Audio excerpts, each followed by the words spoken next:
Hey, how's it going, guys? Today we're going to jump into Genesis chapter 12. Let me get it up right now. Hey, where'd it go? There it is. All right, let's get started.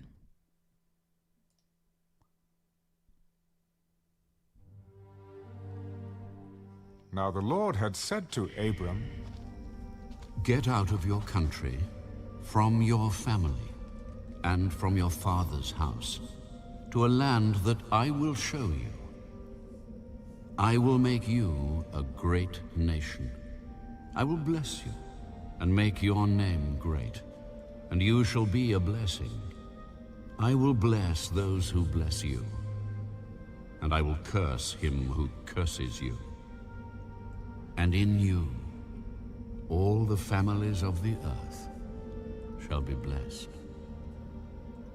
So Abram And in you all the families of the earth shall be blessed. Why?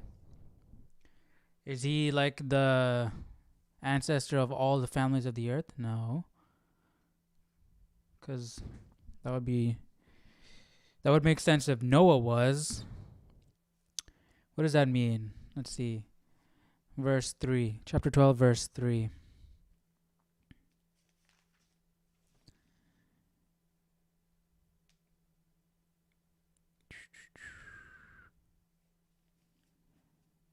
It doesn't say. All right. Verse 3. Okay, here. Whereas God would bless the peoples who blessed Abram or his descendants, his curse came upon the individual who cursed Adam or his descendants. All the families of the earth would be blessed through them, the Jewish people who are descended from Abraham. But the Jewish people who are descended from Abraham doesn't mean all the families of the earth. I don't know. If you guys know, let me know down in the comment section what that means. Abram departed as the Lord had spoken to him, and Lot went with him.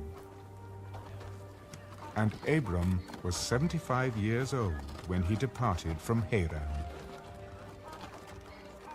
Then Abram took Sarai his wife, and Lot his brother's son, and all their possessions that they had gathered, and the people whom they had acquired in Haran, and they departed. Sarai his wife and Lot his brother and all their possessions they gathered, and the people whom they acquired in Haran. Are those slaves? What is that, 5?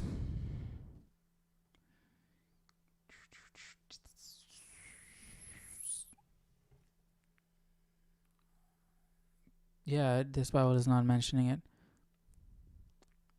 The people they gathered, like people they gathered into their tribe, who did they acquire in Haran? Did we miss something in the last chapter? I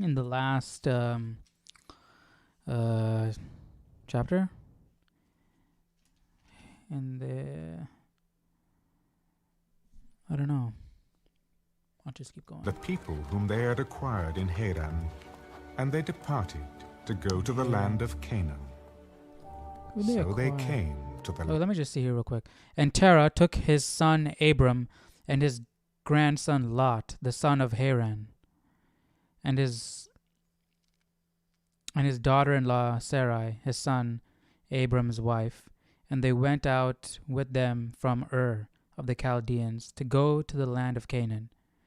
And they came to Haran and dwelt there. So the days of Terah were 205, and Terah died in Haran. Their son named was Haran. Terah took his son Abram and his grandson Lot, the son of Haran. Why they name him Haran? Was he born in Haran, or they just really wanted to go there? But Haran, why? The people who they acquired in Haran.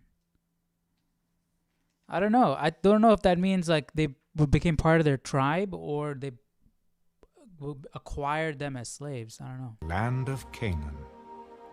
Abram passed through the land to the place of Shechem, as far as the terebinth tree of Moreh.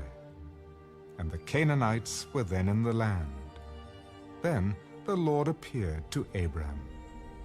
To your descendants I will give this land. Canaan is the promised land, And right? there he built an altar to the Lord, who had appeared to him.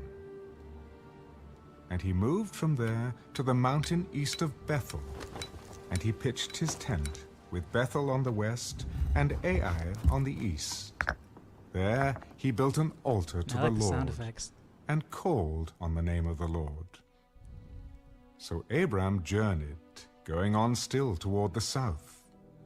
Now there was a famine in the land, and Abram went down to Egypt to dwell there, for the famine was severe in the land. And it came to pass, when he was close to entering Egypt, that he said to Sarai, his wife, Indeed, I know that you are a woman of beautiful countenance. Therefore it will happen when the Egyptians see you that they will say, This is his wife, and they will kill me. But they will let you live. Please say you are my sister, that it may be well with me for your sake, and that I may live because of you. Dang, he was scared because his wife was so attractive that he knew that when they go to Egypt, the Egyptians are going to kill him because they want his wife that badly. So he was like, please, family zone me and say that you're my sister. And, yeah, so they'll spare my life. But they're still going to want her, though, you know? They're still going to, just because that's going to make it a whole lot easier. They'll just come and take her. So it was, when Abram Come on, came Abram, you just into wanted to Egypt, live that badly? that the Egyptians saw the woman, that she was very beautiful. The princes of Pharaoh also saw her, and Dang, how attractive was Sarai? commended Sheesh. her to Pharaoh. And the woman Commended her to Pharaoh. was taken to Pharaoh's house. See? You lost your wife either way, Abram. She's gone. I guess at least you're alive, but they took your wife. What are you going to do about that now? Come on, huh? What are you going to do? You can't blame them now. I mean, you can blame them for taking your wife. Yeah. But you should have stood up for her, man. You just. House. He treated Abram well for her sake. He had sheep This guy. Oh my gosh. Just because Abram is her brother, and Pharaoh's like, yeah, we'll treat him well because we want to keep the family happy. They gave us their sister. Come on. oxen, male donkeys, male and female servants, female donkeys, and camels. But the Lord plagued Pharaoh and his house with great plagues because of Sarai, Abram's wife. The Lord plagued Pharaoh and his house with great plagues because of Sarai, Abram's wife? What? Pharaoh had no clue that he was with somebody else's wife. Come on. That's not fair. And Pharaoh called Abram and said, Right? What is this you have done to me? Exactly. Why did you not tell me that she was your wife? Exactly. Why did you say Come on, she Abram, is my why did- sister? I might have Yeah. taken her as my wife. Yeah. Now, therefore, here is your wife. Take her and go your way. Man, So if I was Pharaoh, I'd be mad. commanded his men concerning him, and they sent him away with his wife and all that he had. All that he had. So Pharaoh let him keep all that stuff that he gave him after Abram did him dirty like that. Come on, man. Come on, Abram.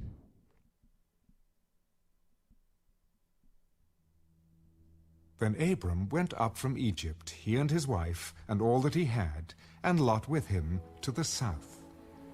Abram was very rich in livestock, in silver and in gold. And he went on his journey from the south as far as Bethel, to the place where his tent had been at the beginning, between Bethel and Ai, to the place of the altar which he had made there at first. And there Abram called on the name of the Lord. Lot also, who went with Abram, had flocks and herds and tents. Now the land was not able to support them, that they might dwell together, for their possessions were so great that they could not dwell together. And there was strife between the herdsmen of Abram's livestock and the herdsmen of Lot's livestock. The Canaanites and the Perizzites then dwelt in the land. So Abram said to Lot, Please let there be no strife between you and me, and between my herdsmen and your herdsmen, for we are brethren. Is not the whole land before you? Please, separate from me. If you take the left, then I will go to the right. Or, if you go to the right, then I will go to the left. And Lot lifted his eyes and saw all the plain of Jordan, that it was well watered everywhere, before the Lord destroyed Sodom and Gomorrah, like the garden of the Lord, like the land of Egypt as you go towards Zoar. Then Lot chose for himself all the plain of Jordan, and Lot journeyed east, and they separated from each other. Abram dwelt in the land of Canaan, and Lot dwelt in the cities of the plain, and pitched his tent even as far as Sodom. But the Did he men know of Sodom was were wicked and exceedingly sinful? wicked and sinful against the Lord. Did he know that? The Lord said to Abram, after Lot had separated from him, Lift your eyes now, and look from the place where you are, northward, southward, eastward, and westward. For all the land which you see, I give to you and your descendants forever. And I will make your descendants as the What if dust Lot of took the that earth, land, though? so that if a man could number the dust of the earth, then your descendants also could be numbered. Damn. Arise, walk in the land, through its length and its width, for I give it to you. Then Abram moved his tent, and went and dwelt by the terebinth trees of Mamre, which are in Terebinth trees Hebron, of memory. and built an altar there to the What are Lord. terebinth trees? What terebinth trees? Rum-dum-dum. And it- Terebinth trees. Ah, they look cool. They dwelt near the great terebinths of More in Mamre. That's what I picture the burning bush to look like.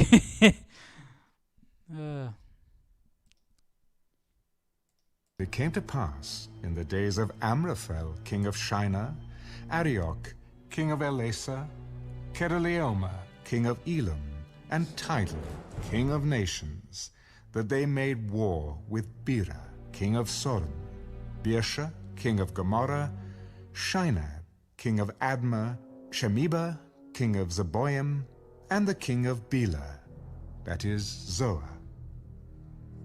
All these joined together in the valley of Siddim, that is the Salt Sea. Oof. Ultimate battle right here. 12 years they served Kedorlaomer, and in the 13th year they rebelled. In the 14th year, Kedorlaomer and the king Wait. All these joined together in the valley of Siddim, that is the Salt Sea, right? They joined together to fight or to form one army. And it came to pass in the days of Amraphel, king of Shinar, Arioch, king of Elasar, Kedorlaomer, king of Elam, king of blah blah blah. and the title King of Nations. Was it Aquaman? That they made war with all these people. Okay. And all these joined together in the valley of Siddim, that is the Salt Sea. 12 years they served. Okay, these people up here. Okay, cool.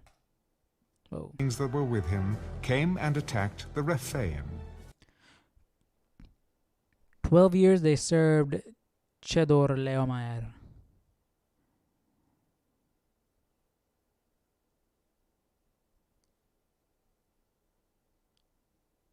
In Ashtaroth Canaan. Homer and the kings that were with him came and attacked the Rephaim in Ashtaroth Canaan, the Zuzim in Ham, the Emim in Sheva Kiriathaim. And they made war with King Bera, king of Sodom, and all these kings. So okay, so the teams were the alliances were in the days of Amraphel, king of Shinar, Arioch, king of Elasar, Chedorlaomer, king of Elam, and Tidal, king of Nations, that they made war with all these guys, made war with Bera, king of Sodom, Bersha, Shinab, Shemeber, and the king of Bela, Zoar, right? And so all of these joined together in the valley of Siddim, that is the Salt Sea. 12 years they served Chedorlaomer, and in the 13th year they rebelled. So I'm guessing these kings all served the Chedorlaomer, and then rebelled in the 13th year. And in the 14th year, there's a guy, and the kings that were with him came and attacked the Rephaim. So they went out and fought these guys, and then went out and fought these guys. And the Horites in their mountain of Seir, as far as El Paran, which is by the wilderness. Then they turned back and came to En-Mishpat, that is Kadesh, En-Mishpat, and attacked all the country of the Amalekites, and also the Amorites, and they were on who a dwelt in hunger spree. Hazazon Tamar. They're on killing everybody. And the king of Sodom, the king of Gomorrah, the king of Admah, the king of Zeboim, and the king of Bela, that is Zoar, went out and joined together in battle in the valley of Siddim against... Okay, so all these guys... Come on, man. Moses, man. You got to get your ordering correct. How many times are we talking about this ordering issue you got? So all these guys were in allegiance with one another, and they went out and fought these guys. And then in the 13th year they rebelled. Wait, in the 14th year, and the kings were with him. Blah blah blah, and the king. But I don't understand, yo. What? All right, because this is reiterating up here, right? We got the king of Sodom, right? We got the king of Gomorrah. We got the king of Admah. We got the king of Zeboim. We got the king of Bela or Zoar, right? And they went out and fought in Siddim, right?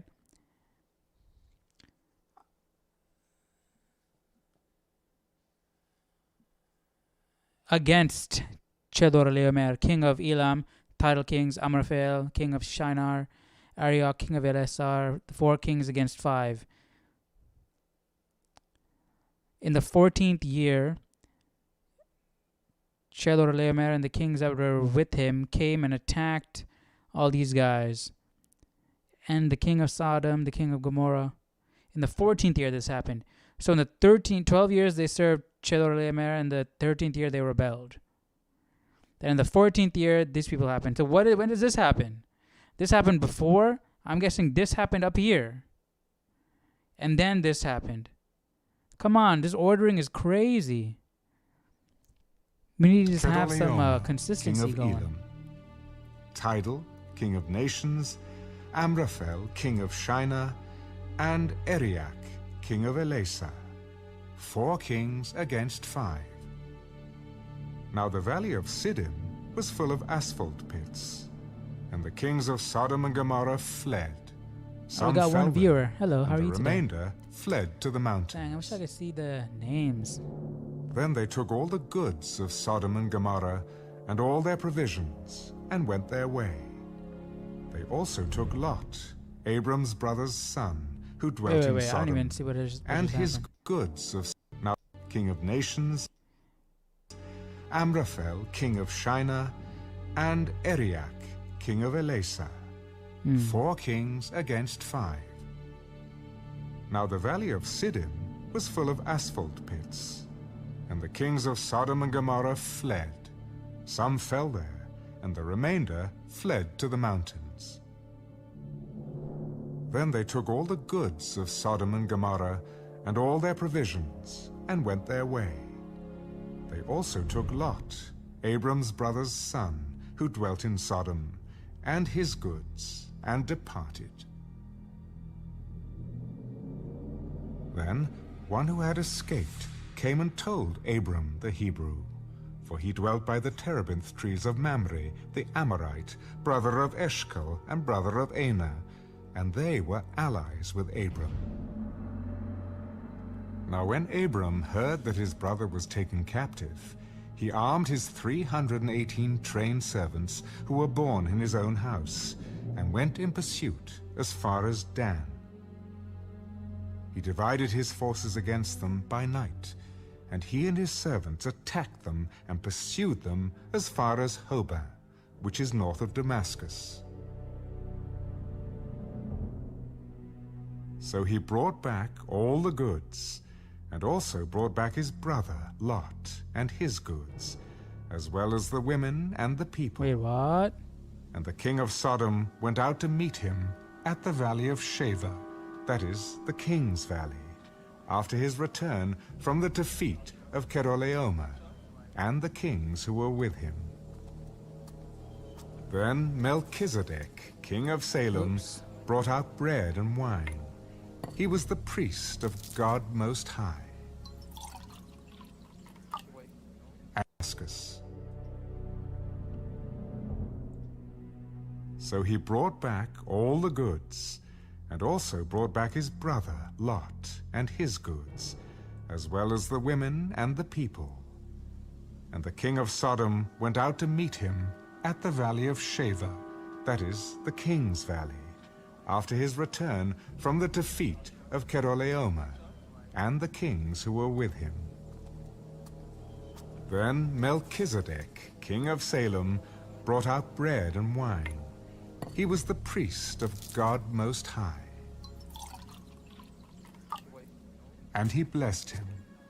Blessed be Abram, of God Most High, possessor of heaven and earth.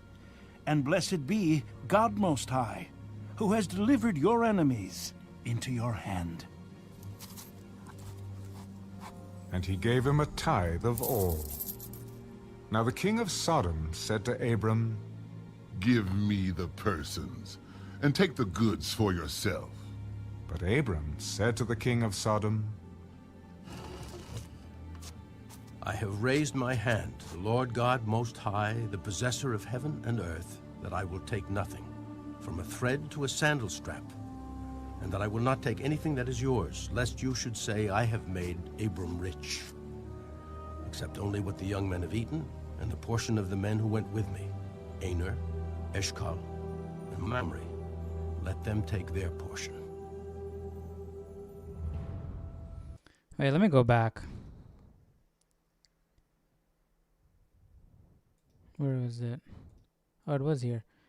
Okay, then they took all the goods of Sodom and Gomorrah right after the battle. Right.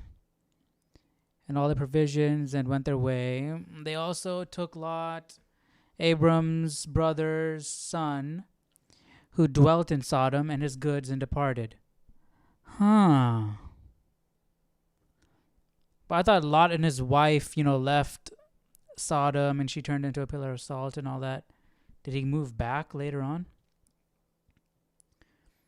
Then one who had escaped came and told Abram the Hebrew, for he dwelt by the terebinth trees of Mamre, the Amorite, brother of Eshcol, the brother of Aner, and they were allies with Abram. Now, when Abram heard that his brother was taken captive, he armed his 380 trained servants. All right, you got a little army going, who were born in his house, and went in pursuit as far as Dan.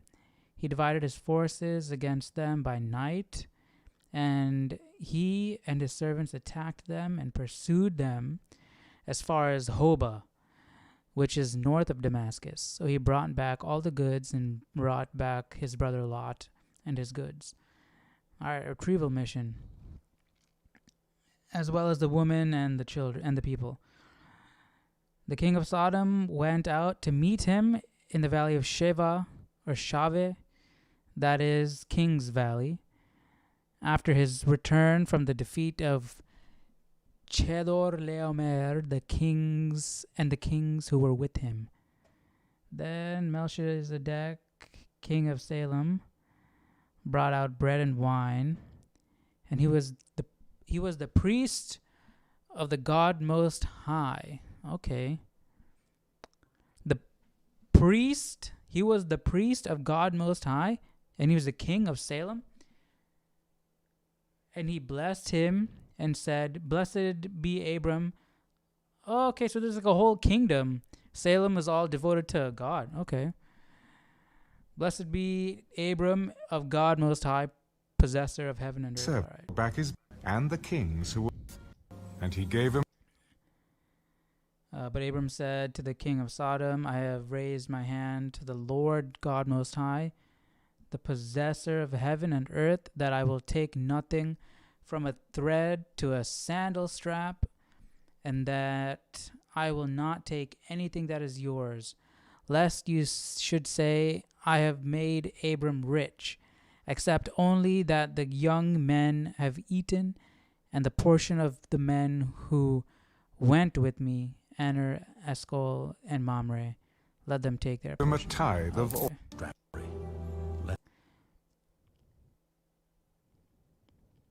Okay.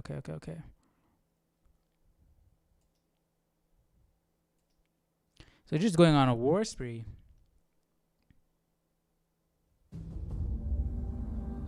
After these things, the word of the Lord came to Abram in a vision. Do not be afraid, Abram. I am your shield, your exceedingly great reward.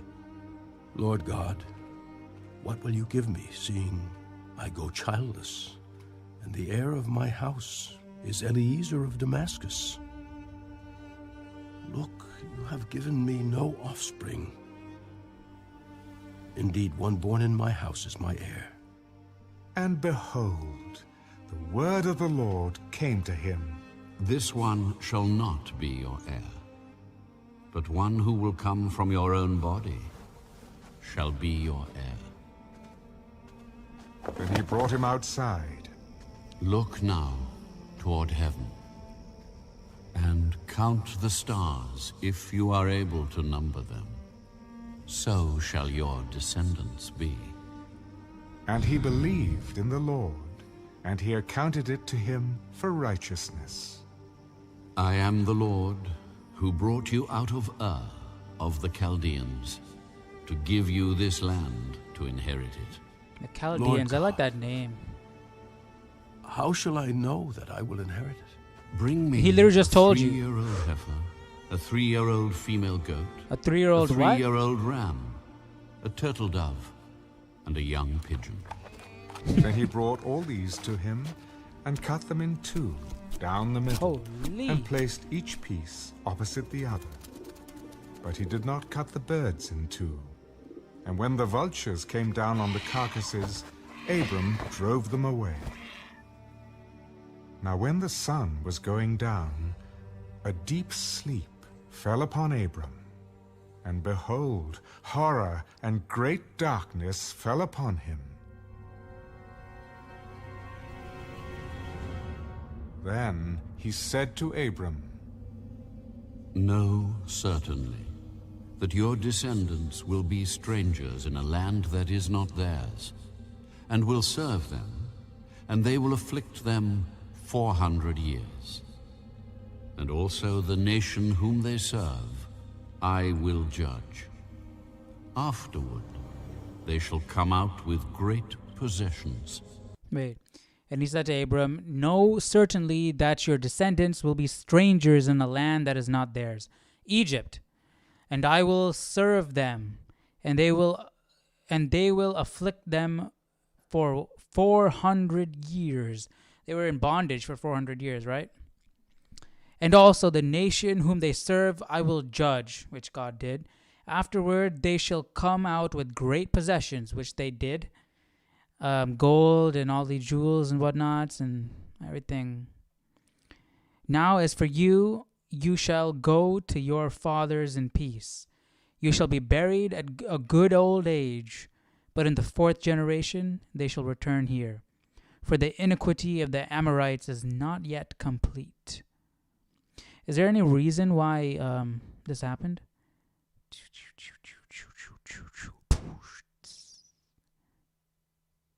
But he did not cut the birds in two, and when the vultures came down on the carcasses, Abram drove them away. God told him to cut them in two, right? Certain.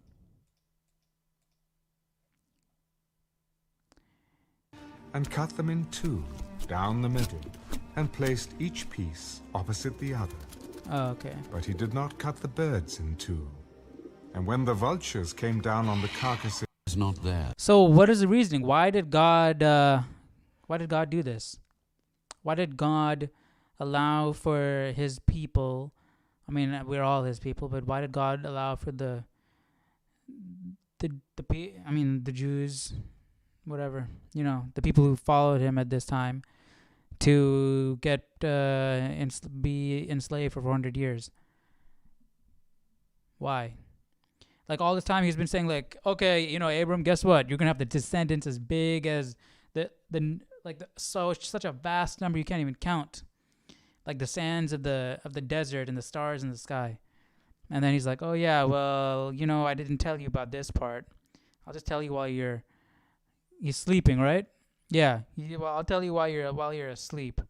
But your descendants are going to be slaves for 400 years in this strange land. Don't worry, I'm going to be there. And they'll come out with a lot of possessions, so don't worry. But I wonder, why did God allow them to be enslaved? Like it was part of his plan, because he's telling them right now, way ahead of time. And will serve them, and they will afflict them 400 years. Yo, imagine Moses, what he's feeling when he's writing this right now. Like after God revealed all this to him, and he's like, holy, I've been in the books for how long? Like how God had planned for me for how many, for how long? How many years ago he's been planning for me, right? And then he's writing this. That's gotta be crazy. And also the nation whom they serve I will judge. Afterward they shall come out with great possessions. Now as for you, you shall go to your fathers in peace. You shall be buried at a good old age. But in the 4th generation they shall return here, for the iniquity of the Amorites is not yet complete. and it came to pass, when the sun went down and it was dark, that behold, there appeared a smoking oven and a burning torch that passed between those pieces. What On the pieces? same day, the Lord made a covenant with What pieces? 15, 17.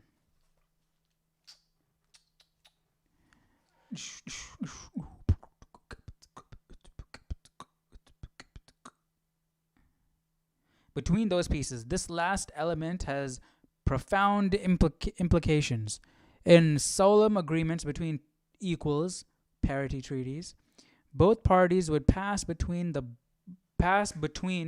bloody pieces of slain animals and birds. Okay, that's what he just did. The symbol would be evident to all. May I become like this if I do not keep my part of the deal. But Abram was not to walk this grisly pathway. Only God made that journey in the symbols of smoke and fire.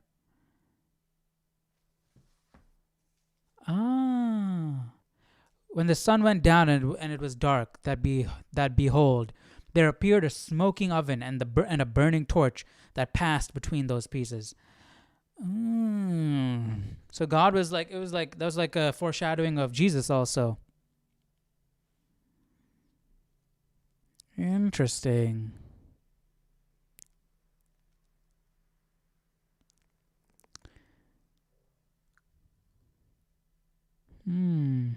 That's cool.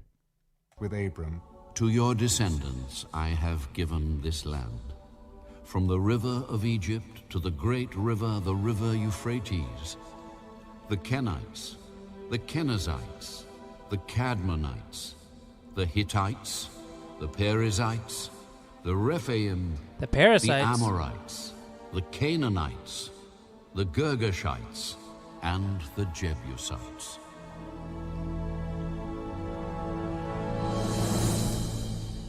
Rephaim. Where did I hear that before? 16. We're making good pace. We're gonna be caught up. now After 17, Sarai, we're all caught up. Abram's wife, had borne him no children, and she had an Egyptian maidservant whose name was Hagar. So Sarai said to Abram, See now, the Lord has restrained me from bearing children.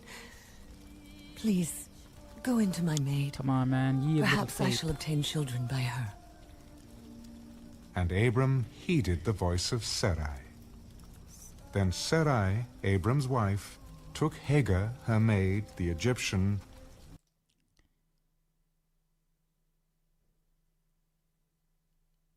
Abram heeded the voice of Sarai.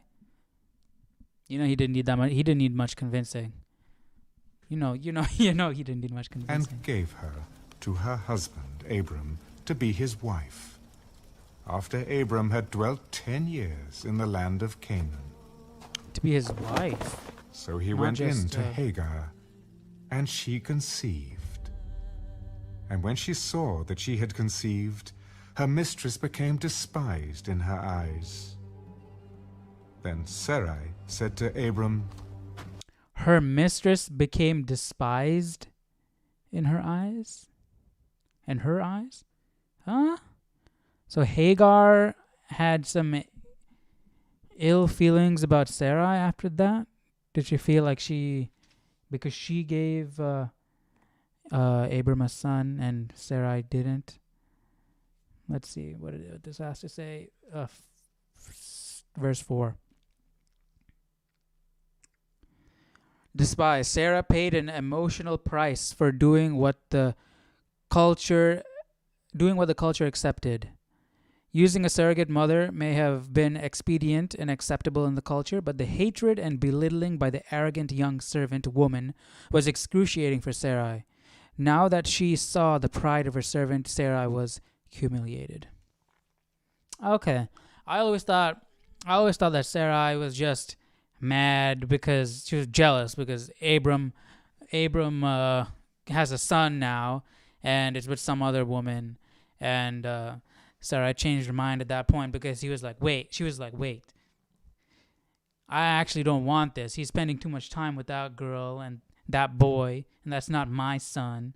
And she got jealous. But apparently it was not all Sarai's fault. It was Hagar. Hagar had some. Sarai became despised in Hagar's eyes. My wrong be upon you. I gave my maid into your embrace. But it's still selfish, right? Because she initially did it for Abram and the line to continue on, right? And then, now that she's feeling bad about the way Hagar is looking at her, she's saying the entire decision was wrong. When she saw that she had conceived, I became despised in her eyes. The Lord judge between you and me. Why do you care so much about what your servant thinks? Indeed. Your maid is in your hand. Do to her as you please. And when Sarai dealt harshly with her, she fled from her presence. Oh, okay. See, again, I thought I thought that Abram and Sarai decided to exile Hagar, like it was best for the situation. All right, all right, Hagar, Ishmael, you guys. Oh wait, was Ishmael? Yeah, Ishmael was born. You guys leave, right? But it seemed like that Sarai came down really hard on Hagar, and Hagar was like, "Yeah, I can't deal with this. I gotta go. It's too much." Now the angel of the Lord found her by a spring of water in the wilderness. Where it by didn't the even say spring Ishmael. on The the name way to Ishmael. Shur. And he said, Hagar, Sarai's maid, where have you come from? And where are you going? I'm fleeing from the presence of my mistress, Sarai. She's fleeing. Return to your mistress and submit yourself under her hand. I will multiply your descendants exceedingly, so that they shall not be counted for multitude. Behold, you are with child, and you shall bear a son. You shall call his name Ishmael, because the Lord has heard your affliction. He shall be a wild man. His hand shall be against every man, and every man's hand against him. And he shall dwell in the presence of all his brethren. Ishmael is the forefather of all of Islam, right? All Muslims are descendant of Ishmael, right? This is the diverging part. The descendants of Isaac are the Jews, and the descendants of Ishmael are Muslims. That's how it is, right? I mean, thinking about that, his hand shall be against every man, and every man's hand against him. Think about like all the wars. I mean, we've been in war with the Middle East for how long? How many years? And he shall dwell in the presence of all his brethren. Like meaning we all live together. I mean, I guess so. Then she called the name of the Lord who spoke to her. You are the God who... But this is really reminding me of like Jesus. Angel came down, blessed this lady, said you're going to have a son. And you should give him a certain name. Wait, but so Ishmael wasn't even born yet. You are with child. So Abram didn't even get to see Ishmael. I was thinking like, I always thought that Ishmael was born, Isaac and Ishmael played and stuff and everything. And dang, okay. I'm learning something new. So Hagar didn't even give birth to Ishmael at this point. She left before she even gave birth. Okay. sees.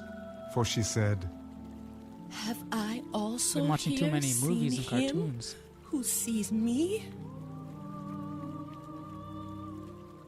Therefore the well was called Beela Hairoi. Observe, it is between Kadesh and Bered.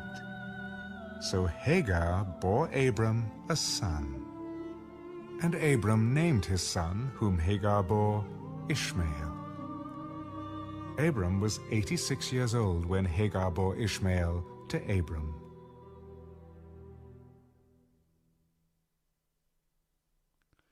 Wait, does that mean she went back to Abram? When Abram was 99 years old, the Lord appeared to Abram. I am Almighty I God. don't think so. Walk before me and be blameless, and I will make my covenant between me and you, and will multiply you exceedingly. Then Abram fell on his face, and God He's like, talked with come him. on, you've been telling me the same thing. As how for long?" me, Behold, my covenant is with you, and you shall be a father of many nations.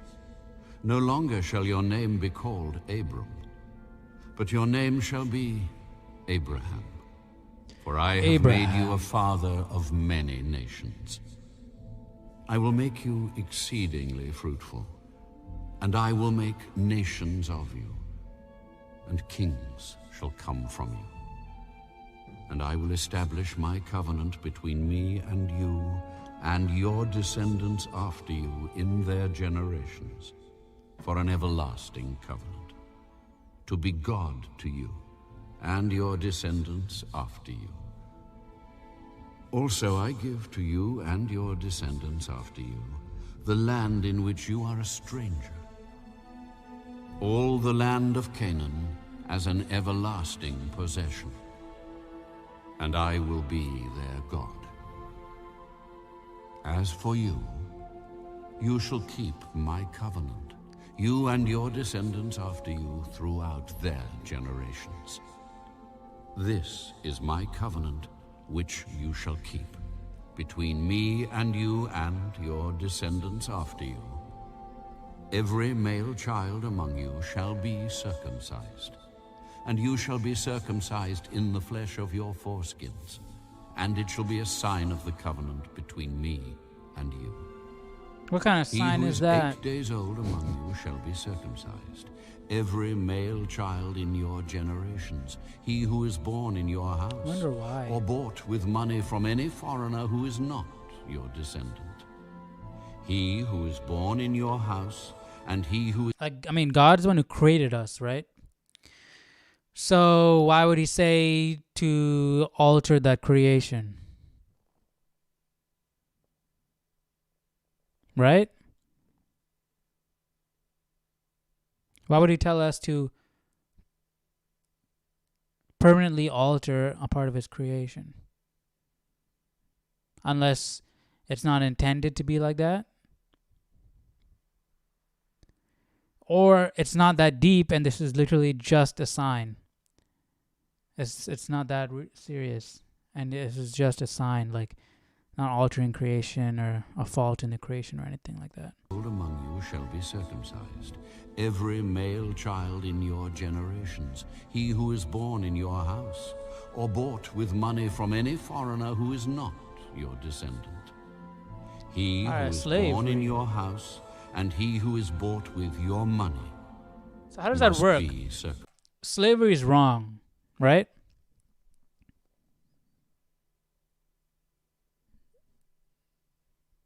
So how does God justify slavery? Right? And how did Moses feel about that? Because they were all slaves. Circumcised, and my covenant shall be in your flesh for an everlasting covenant. And the uncircumcised male child who is not circumcised, or any foreigner who is not your descendant, meaning like they work for you, buy them, and they work for you, and you provide a house, security, and all that stuff. In the flesh of his foreskin, that person shall be cut off from his people. He has broken my covenant. As for Sarai, your wife... Wait.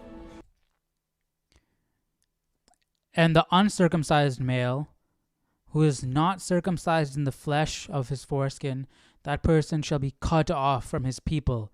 He has broken my covenant. Whoa!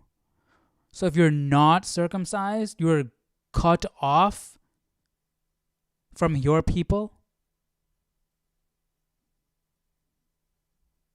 He has broken my covenant. What does that mean? Cut off from your people.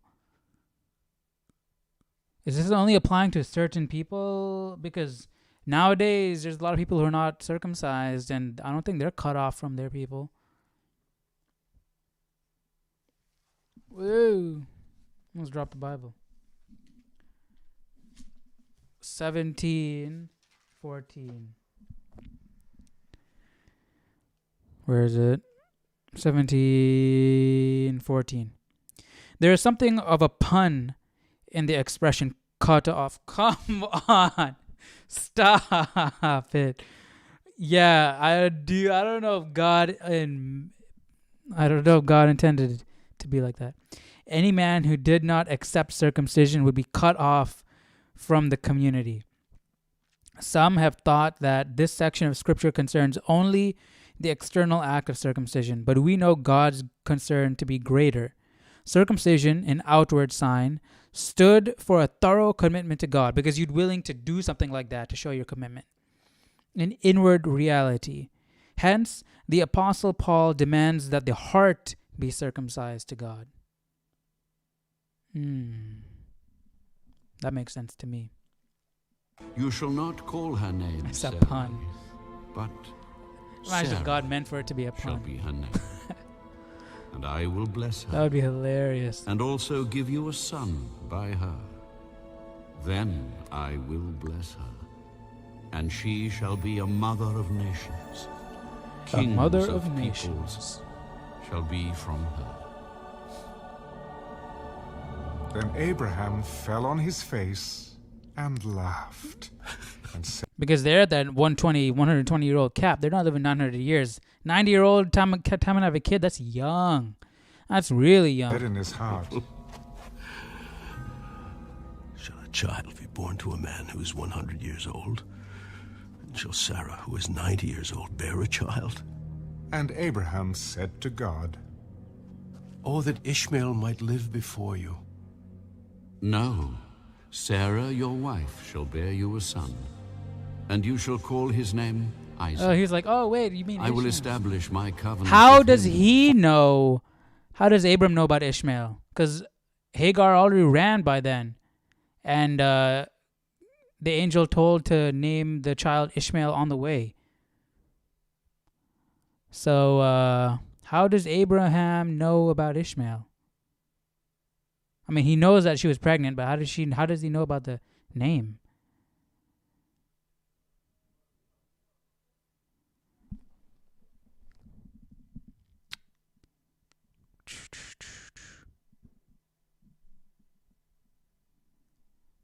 We'll see. For an everlasting covenant, and with his descendants after him. And as for Ishmael, I have heard you.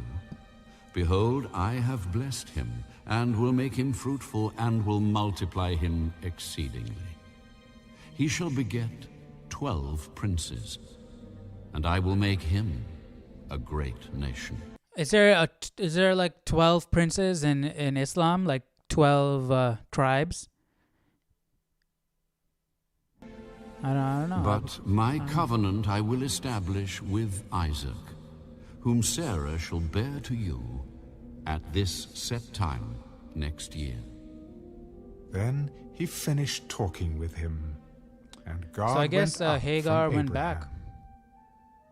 So Abraham took Ishmael his son, all who were born in his house, and all who were bought with his money, every male among the men of Abraham's house, and circumcised the flesh of their foreskins that very same day, as God had said to him.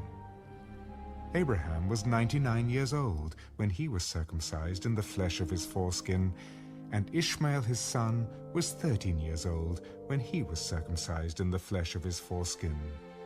That very same day Abraham was circumcised, and his son Ishmael, and all the men of his house, born in the house or bought with money from a foreigner, were circumcised with him.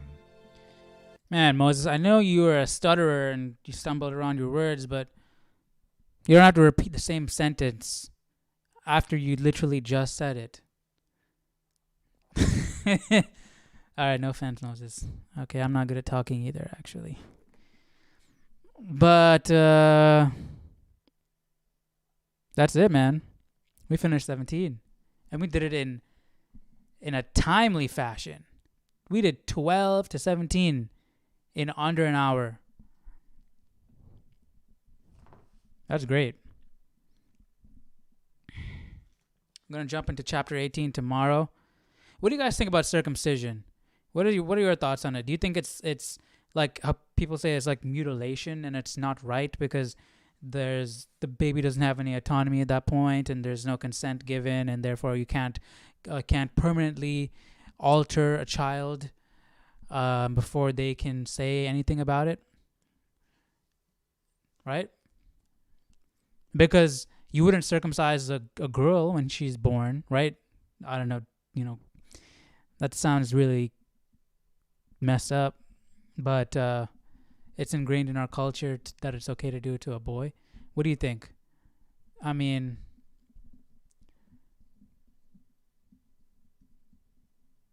I see the logic in it, why people wouldn't like it. But, I mean, God said to do it, so. But, yeah. Let me know what you guys think. And